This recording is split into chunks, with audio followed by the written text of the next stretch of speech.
नमस्कार। Pan card रखने वालों के लिए एक बहुत बड़ी और ज़रूरी खबर है। सरकार ने एक नया नियम निकाला है जिसे जानना बेहद ज़रूरी है, वरना आगे चल के बड़ी दिक्कत हो सकती है। तो सीधा सवाल ये उठता है कि क्या किसी का पैन कार्ड 2026 में चलेगा भी या नहीं। और ये सवाल बहुत ज़रूरी है क्योंकि एक ख़ास तारीख के बाद लाखों पैन कार्ड काम करना बंद कर देंगे। तो चलिए इस पूरी बात को ठीक से समझते हैं। तो आज हम क्या क्या जानने वाले हैं। सबसे पहले सरकार का ये नया आदेश है क्या, फिर ये इतना ज़रूरी क्यों है, अगर इसे नहीं माना तो क्या होगा, और हाँ, इसे ठीक करने का मतलब लिंक करने का तरीका क्या है, और आखिर में एक बहुत ज़रूरी चीज़ जो सबको चेक कर लेनी चाहिए।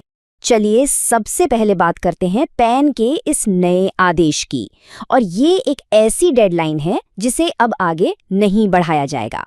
तो ये आदेश है क्या, इसे कहते हैं अनिवार्य लिंकिंग। मतलब अब ये कोई ऑप्शन नहीं है। सरकार ने ये साफ कर दिया है कि हर किसी को अपने पैन कार्ड को अपने आधार कार्ड से जोड़ना ही पड़ेगा। ये अब एक ज़रूरी काम बन गया है। और देखिए, इसके लिए जो तारीख दी गई है वो बिल्कुल साफ है। 31 दिसंबर 2025 तक का वक्त है।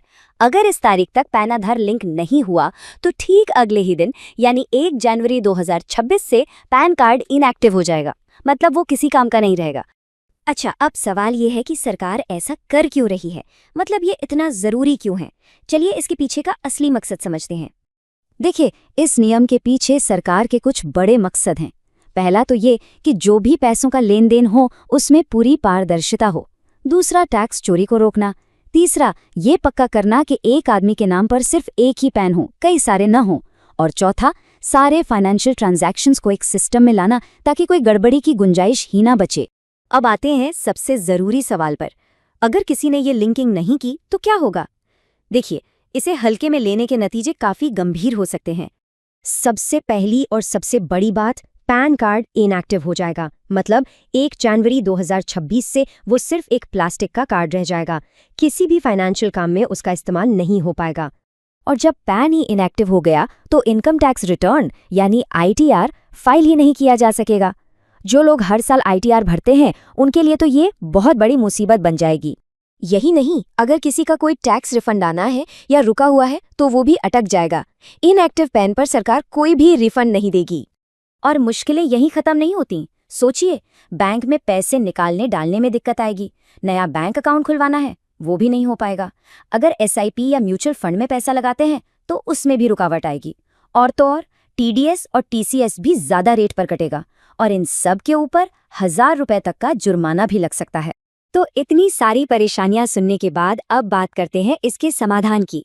अच्छी बात यह है कि प्रोसेस बहुत ही आसान है और सबसे बढ़िया बात, इसे घर बैठे ऑनलाइन ही किया जा सकता है। करना क्या है, बस इनकम टैक्स की ऑफिशियल वेबसाइट incometax.gov.in पर जाइए। वहां लिंक आधार का ऑप्शन दिखेगा, उस पर क्लिक करें, अपना पैन और आधार नंबर डालिए। रजिस्टर्ड मोबाइल पर एक OTP आएगा, उसे डालकर वेरीफाई कर दीजिए और सबमिट कर दीजिए। बस हो गया काम। लेकिन रुकिए, सबमिट बटन दबाने से पहले एक बहुत ही ज़रूरी काम है। अगर ये चेक नहीं किया तो हो सकता है लिंकिंग फेल हो जाए। आपको ये पक्का करना है कि नाम और जन्मतिथि दोनों पैन कार्ड और आधार कार्ड में बिल्कुल सेम टू सेम हो। स्पेलिंग भी एक जैसी होनी चाहिए। जैसे यहाँ देखिए, अगर पैन में रमेश कुमार है और आधार में रमेश के, तो सिस्टम इसे नहीं मानेगा। जन्मतिथि का फॉर्मेट भी एक जैसा होना चाहिए। एक एक अक्षर, एक एक नंबर मैच करना चाहिए। तो अगर डिटेल्स में ज़रा सा भी फ़र्क है तो लिंक करने से पहले उसे ठीक करवा लेना चाहिए। आप या तो पैन कार्ड में या फिर आधार कार्ड में जानकारी सही करवा सकते हैं। जब दोनों में सब कुछ एक जैसा हो जाए तभी लिंक करें।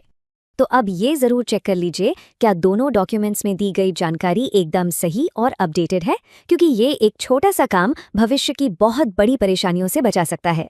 वीडियो देखने के लिए धन्यवाद। अगर आप फ्री NSDL ID लेना चाहते हैं तो नीचे URL दिया हुआ है और वीडियो के डिस्क्रिप्शन में भी लिंक मौजूद है। उस लिंक पर क्लिक करके आप बहुत आसानी से बिल्कुल फ्री में NSDL की ID के लिए आवेदन कर सकते हैं। NSDL ID के माध्यम से आप कई ज़रूरी सेवाएं शुरू कर सकते हैं, जैसे pan card service, update service और अन्य महत्वपूर्ण सुविधाएं। ये सभी सेवाएं सरल तरीके से चलती हैं और आप अपने दुकान या सेंटर से इन्हें आसानी से शुरू कर सकते हैं। तो नीचे दिए गए URL पर क्लिक करें, वीडियो के डिस्क्रिप्शन में भी लिंक मिल जाएगा और अभी तुरंत फ्री NSDL ID के लिए आवेदन करें।